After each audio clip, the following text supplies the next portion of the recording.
Hey, everyone. Scott, I was just wondering if you could give more color on the shrink theft component of what's impacting you guys on the P&L. And I'm just asking, it does sound like it's a fairly meaningful dynamic that's taking place, and if there's any way you can kind of quantify that so we kind of know what the impact was in Q1 or what you're now pricing in for the remainder of the year. Anything there would just be a little bit more helpful so we understand just how impactful it is to your gross margin.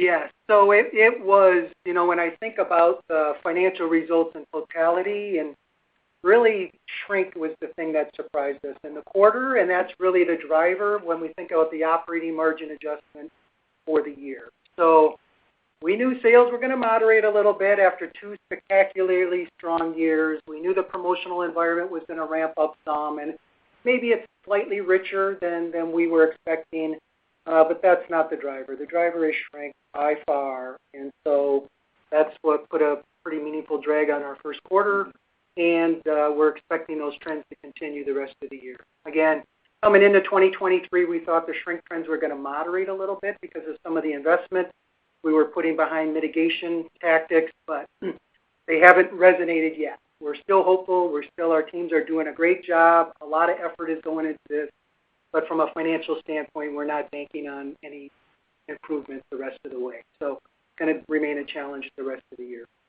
Hey, and I'm glad you asked. I'd add as I mentioned in the script, this is a really important and critical topic. There's certainly the financial impact that Scott described, but this is impacting our associates, it's impacting our guests, and unfortunately, despite our efforts and investments, it's getting worse, not better, and we're working hard. I mentioned this, but what it's going to take is our efforts, and I'm going to ask Keisha to describe in a bit more detail some of the steps we're taking. But we're working hard within what we directly control, but we need support from in partnership with other retailers, support from local leaders, from law enforcement, from DAs, from national governmental leaders. This is a macro problem that needs a macro answer, and I'm personally heavily involved in it to help try to find solutions both for our business and hopefully contribute to some answers across retail. But it's an important topic and one they're focused on. But we are doing a lot. Keisha, do you want to highlight a few of those things? Sure. Yeah, we'll be in 70% of the chain by the end of this year with locked fragrance cabinets, because fragrance is one of the big target areas that we see them going after. We're also increasing labor in those specific locations. We're training and educating our associates how best to handle these type of situations.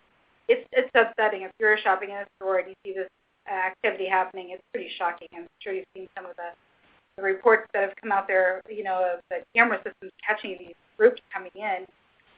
So we've invested in security guards, armed security guards in some locations, partnering with our landlords on what can we do to help police the parking lots and deter them from even coming in.